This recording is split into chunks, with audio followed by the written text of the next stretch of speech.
Welcome to a fascinating journey into the hidden world of kanji. In this video, we're diving deep into the dark and mysterious side of these everyday characters, revealing shocking stories behind them.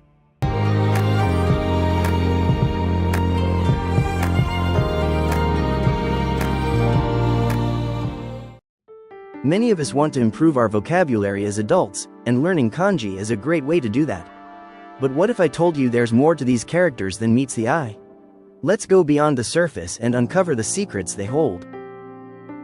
Let's first touch on some basic kanji knowledge. The oldest kanji we know of today is the oracle bone script, used during the Shang dynasty around 1300 BCE. In Shang, divination was frequently performed to listen to the voices of gods.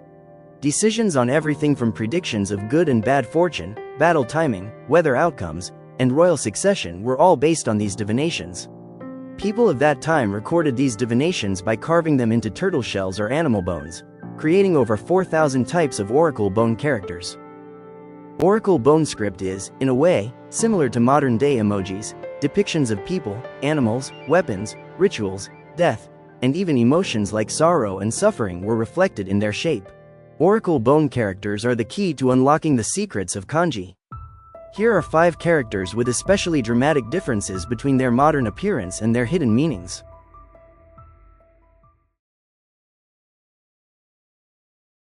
Oddly enough, this character comes from the shackles used to bind prisoners. But why does that symbolize happiness? In ancient times in China, being spared from worse punishments like death or mutilation was considered a huge relief. A punishment called 5 punishments was practiced. In descending order of severity, the death penalty, castration and imprisonment, nose cutting, tattooing, and foot cutting. Compared to such horrific torture, it is still safe while being restrained by hand.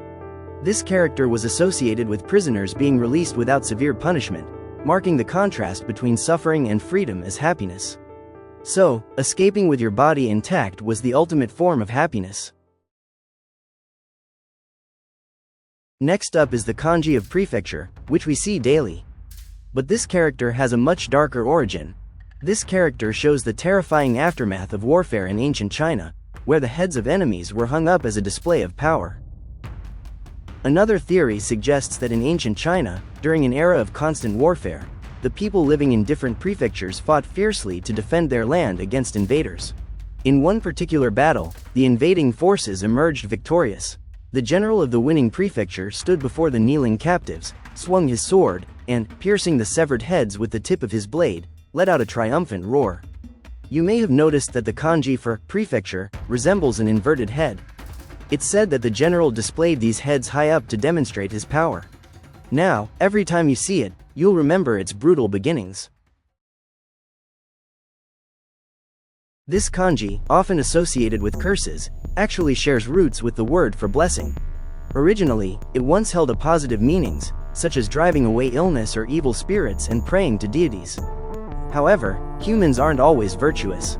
The desire to bless others' happiness can gradually turn into jealousy, and eventually, hatred. Once spoken, words become powerful. They transform into a curse that wishes misfortune upon the despised individual. This character is a kanji linked to love, a tangle of threads representing the chaos of emotional entanglement.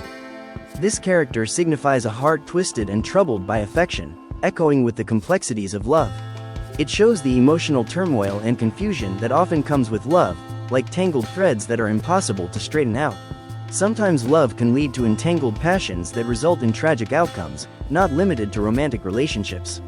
In the Edo period, revenge was legal, and the most common cause was said to be enmity between men due to romantic entanglements. Finally, this character meaning path is connected to ancient headhunting rituals.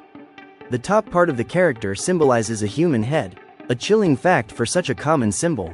In ancient Asia, Africa, and South America, some regions practiced headhunting as part of religious rituals.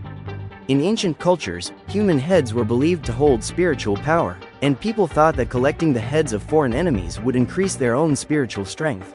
The creation of the kanji for path is thought to be connected to these headhunting practices. The radical in path symbolizes a person stopping along the road, while the head part comes from a pictogram representing a human head. In other words, path depicts a person carrying another's head as they walk. Every kanji has a story, and some are darker than you might expect. These characters we use daily are filled with bloody drama and hidden mysteries.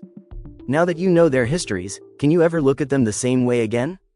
If you enjoyed this deep dive into kanji mysteries, don't forget to subscribe for more surprising content. See you in the next video.